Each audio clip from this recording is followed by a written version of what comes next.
ಹುಬ್ಬಳ್ಳಿ ತಾಲೂಕು ಇಂಗಳಹಳ್ಳಿ ಗ್ರಾಮದ ಮತ್ತು ಸಿರುಗುಪ್ಪಿ ನೆಮ್ಮದಿ ಕೇಂದ್ರದ ಹುಬ್ಬಳ್ಳಿ ತಾಲೂಕಿನ ಎಲ್ಲ ರೈತ ಬಾಂಧವರು ಸಿರುಗುಪ್ಪಿ ನೆಮ್ಮದಿ ಕೇಂದ್ರಕ್ಕೆ ಇದು ಹೆಸರು ಬೆಳೆ ಹಾನಿಯಾಗಿದ್ದಕ್ಕೆ 72 ತಾಸಿನೊಳಗೆ ಸಿರುಗುಪ್ಪಿ ಗ್ರಾಮಕ್ಕೆ ಕೃಷಿ ಇಲಾಖೆ ಕೇಂದ್ರಕ್ಕೆ ಬಂದು ಅರ್ಜಿ ಸಲ್ಲಿಸುವಂತಂದು ಫೇಸ್ಬುಕ್ನಲ್ಲಿ, ವಾಟ್ಸಪ್ನಲ್ಲಿ, ಪತ್ರಿಕೆಯಲ್ಲಿ ಸುದ್ದಿ ಬಂದಿದ್ದರಿಂದ ಎಲ್ಲ ರೈತರು ಅದಕ್ಕೆ ಸಂಬಂಧಪಟ್ಟ ಡಾಕ್ಯುಮೆಂಟ್ಸ್ಗಳು, ಆಧಾರ್ ಕಾರ್ಡು, ಆಮ್ಯಾಗ ಬ್ಯಾಂಕ್ ಪಾಸ್ಬುಕ್ಕು, ಇನ್ಶೂರೆನ್ಸ್ ಕಾಪಿ ಎಲ್ಲ ತೊಗೊಂಡು ಬಂದು ರೈತರು ಸುಮಾರು 8 ಗಂಟೆ 50 ನಿಮಿಷದಿಂದ ಹಿಡ್ಕೊಂಡು ಈಗ ಮಧ್ಯಾಹ್ನ 12 ಗಂಟೆ ಆದರೂ ಇನ್ನೂ ಕೃಷಿ ಇಲಾಖೆ ಒಳಗೆ ಈ ಅರ್ಜಿ ಸಲ್ಲಿಸೋಳಕ್ಕೆ, ಅರ್ಜಿ ತೊಗೊಳ್ಳಿಕ್ಕೆ, ರೈತರಿಗೆ ಶಾಂತವನ್ನ ಹೇಳಲಿಕ್ಕೆ ಯಾರು ಒಬ್ಬರು ರೈತರು ಇಲ್ಲ, ಇದು ಒಬ್ಬರು ಅಧಿಕಾರಿಗಳಿಲ್ಲ, ಇನ್ಶೂರೆನ್ಸ್ ಕಂಪ್ನಿಗಳ ಯಾರೂ ಬಂದಿಲ್ಲ.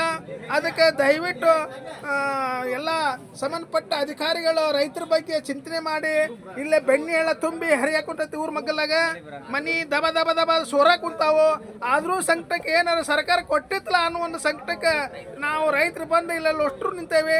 ಅದಕ್ಕೆ ದಯವಿಟ್ಟು ಈ ಇಡುವೆ ನೋಡಿದಾರು ಸರ್ಕಾರಿ ಅಧಿಕಾರಿಗಳು, ಇನ್ಶೂರೆನ್ಸ್ ಕಂಪ್ನಿಯರು, ಕರ್ನಾಟಕ ಮುಖ್ಯಮಂತ್ರಿಗಳು, ಜಿಲ್ಲಾ ಉಸ್ತುವಾರಿ ಮಂತ್ರಿ ಸಂತೋಷ್ ಲಾಡ್ ಸಾಹೇಬ್ರು ಎಲ್ಲಾದರೆ ಸ್ವಲ್ಪ ಹಿಂಗೆ ಸಿರುಗುಪ್ಪಿ ಕಡೆ ಬಂದು ಇನ್ನೆಲ್ಲ ನೋಡಿ ರೈತರಿಗೆ ನ್ಯಾಯ ದೊರಕಿಸ್ಕೊಡ್ಬೇಕಂತನ್ನು ತಮ್ಮಲ್ಲಿ 2 ಮಾತು ಹೇಳಿ ಮುಗಿಸುತ್ತೇನೆ. ಜೈ ಹಿಂದ್, ಜೈ.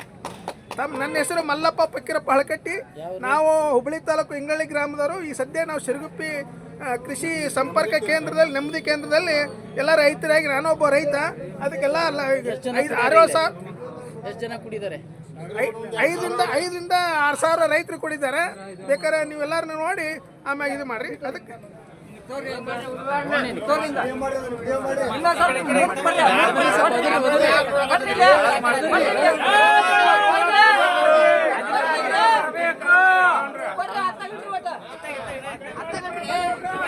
ಸಂಬಂಧಪಟ್ಟ ಅಧಿಕಾರಿಗಳು